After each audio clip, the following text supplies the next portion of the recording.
Specially Khagrachari এবং গুইমারাতে একটা ঘটনা ঘটছে। এই ঘটনাটা ঘটার উদ্দেশ্য ছিল যেন এই পূজাটা শান্তিপূর্ণভাবে যেন না হতে পারে। পূজা উদযাপন কমিটির সভাপতি, সাধারণ সম্পাদক এবং ভক্তবৃন্দ এবং সাংবাদিক ভাই ও বোনেরা, আপনাদের আমি সবাইকে শারদীয় দুর্গা পূজার শুভ কামনা করছি এবং আপনাদেরকে সবাইকে শারদীয় দুর্গা পূজার শুভেচ্ছা জানাচ্ছি। আপনারা জানেন বাংলাদেশের ভিতর এই মণ্ডপ মানে সবচেয়ে বড়, এবং এখানে গতবারও আমি এসেছিলাম। এখানে সব সময় শান্তি শৃঙ্খলাভাবে এই পূজা অনুষ্ঠিত হয়। আপনারা আরও জানেন এটা কিন্তু একটা ধর্মীয় অনুষ্ঠান, এটার কিন্তু পবিত্রতা রক্ষা করা আমাদের সবার দায়িত্ব। আপনারা সবাই এটার পবিত্রতা রক্ষা করবেন এবং এই ধর্মীয় ভাব গাম্ভীর্যের ভাবে যেন এটা সম্পাদন করা যায়, এটা আপনারা সবাই চেষ্টা করবেন। আরেকটা হলো এখানে পর্যাপ্ত সংখ্যক আইন শৃঙ্খলা বাহিনী নিয়োগ করা হয়েছে।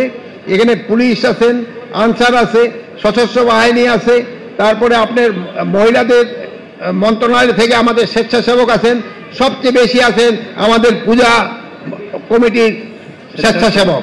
তারা কিন্তু দিন রাতই এটা আপনাদের বিভিন্ন কাজে সহায়তা করতেছেন এবং এটার আইন শৃঙ্খলা যেন ঠিক থাকে এটা সহায়তা করে যাচ্ছেন। তবে আপনারা জানেন যে চিটাগাঙে স্পেশালি খাগড়াছড়ি এবং গুইমারাতে একটা ঘটনা ঘটছে। এই ঘটনাটা ঘটার উদ্দেশ্য ছিল যেন এই পূজাটা শান্তিপূর্ণভাবে যেন না হতে পারে।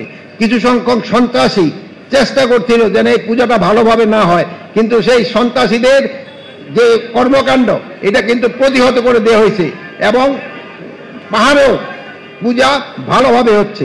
এই সন্ত্রাসীদের থেকে আপনারা সবাই চেষ্টা করবেন আমাদের এই পূজাটা যেন ভালোভাবে হতে পারে।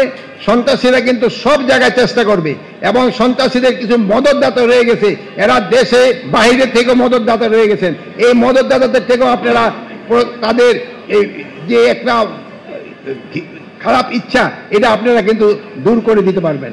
আর আপনারা সাংবাদিক ভাইয়েরা, আপনারা সব সময় সত্যি সংবাদ প্রচার করেন, সত্যি সংবাদ প্রচার করবেন, যেন কেউ যদি কোনো অসত্য সংবাদ দেয় ওটা যেন